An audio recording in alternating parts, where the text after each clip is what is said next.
Hello, I am Dr. Akshay Mehta, cardiologist from Mumbai, India. I would like to talk to you about blood pressure. What is normal? What is abnormal? Now, hypertension or high blood pressure is a widely prevalent problem all over the world. And as per the recent definition, out of all the adults, almost 50% or 40% suffer from hypertension. And to add to the problem, only 16% of people who have hypertension have their blood pressure well controlled. In other words, more than 80% of people with hypertension either do not know that they have hypertension or, despite knowing, do not have their blood pressure under proper control. And as you all know, if blood pressure is not controlled for years, it can lead to complications. And hence, as a first step, I thought we should all know what our ideal or optimal blood pressure should be.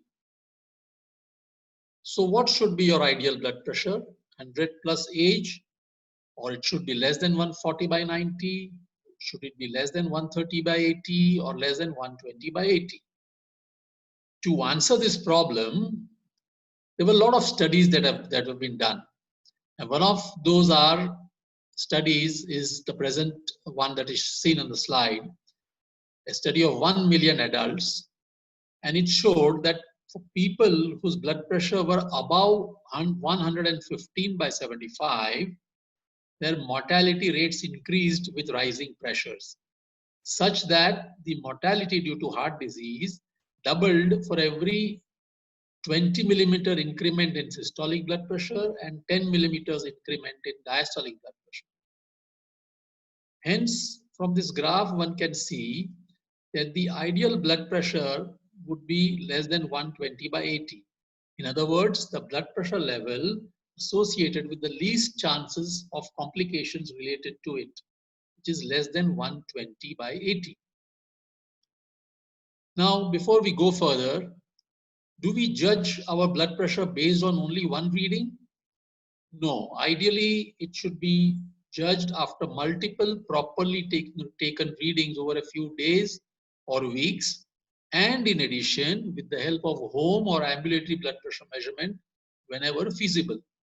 Of course, if the first reading is more than 180 by 110, the diagnosis is made and treatment has to start.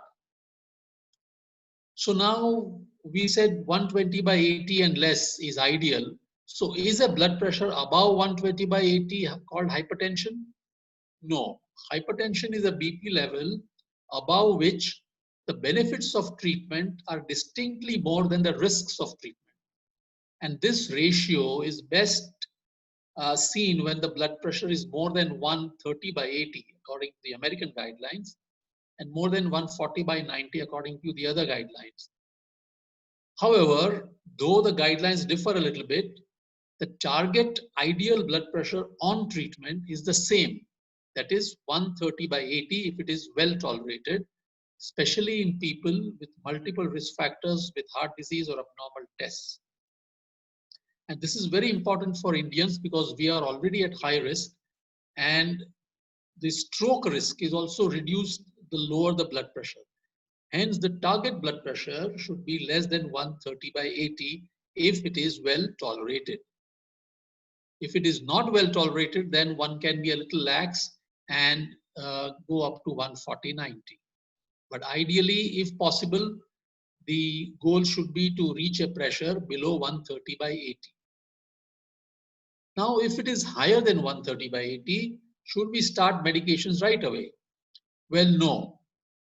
The most important thing is to adopt a healthier lifestyle, check BP repeatedly and correctly over a period of 3 to 6 months. However, if the blood pressure is 160 by 100 or more, or you have multiple risk factors or already having heart disease or abnormal test results like urine albumin or a 2D echo abnormality, then don't wait for 3 months, but over a few weeks, start treatment. But otherwise, if your blood pressure is more than 130 by 80 and less than 160 by 100, it is good to wait with multiple readings and adopting a healthier lifestyle to see if the blood pressure comes down.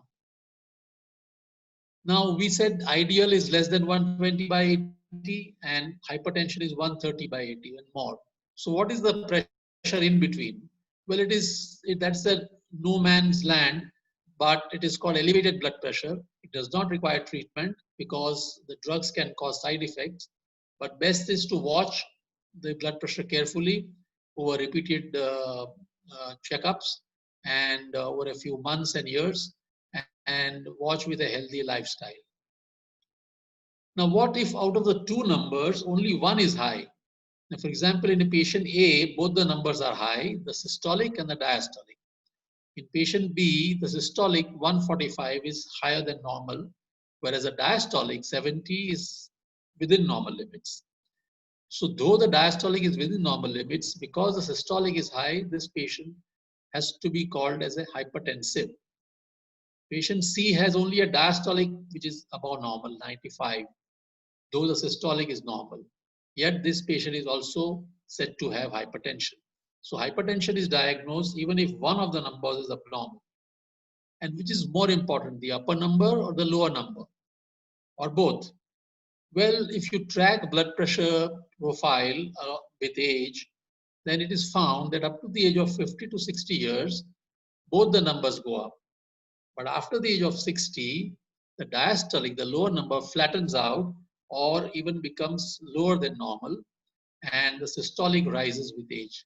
So below the age of 50 in younger people, both the numbers are important, whereas in the elderly people above the age of 60, the systolic is more important in most people and to be taken care of.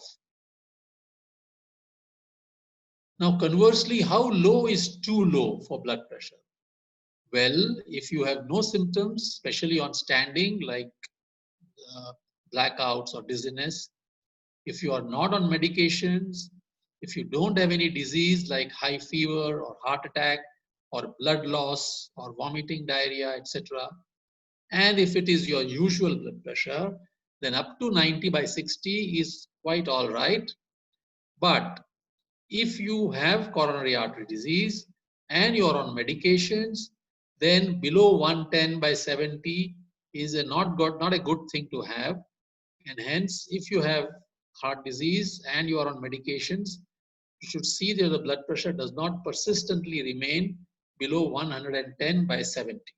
That is too low for you. Now, once the treatment starts, in how much time should blood pressure be brought under control? Well, that depends on your initial blood pressure level, your age, and your overall cardiovascular risk. For example, you are a young person with low cardiovascular risk and your BP level initially is just mildly, moderately high, then you can take 1 month to 3 months to take your blood pressure to come under control. However, if your initial blood pressure is very high, then within a few days, your blood pressure should come down to a reasonable level at least. So it all depends on these three factors, how fast your blood pressure should be under control. So what are the take-home points? Ideal blood pressure to have is 120 by 80 and less if it can be done naturally. But if you require medications and if they are well tolerated, it is less than 130 by 80. Both the numbers are important so as to diagnose hypertension. Although in the elderly, it is the upper number which is most commonly abnormal and important to control. Hypertension should not be diagnosed only one isolated reading, but by repeated readings over a few days or weeks, unless it is more than 180 by 110, or there is already some organ damage. The rapidity with which blood pressure should come under control depends on the severity of hypertension, the age of the person, the risk profile of the person. So this is a summary of the present state of knowledge based on these recent guidelines from 2017 to 2020. It does not replace personal consultation with a doctor. Final decision about your individual case rests on a conversation with your doctor and his or her advice, depending on your clinical situation. Thank you for listening to this talk. I would welcome your questions and your comments, your likes, and your subscription on the on the YouTube channel, and I would be happy to answer them. Thank you very much. Thank you.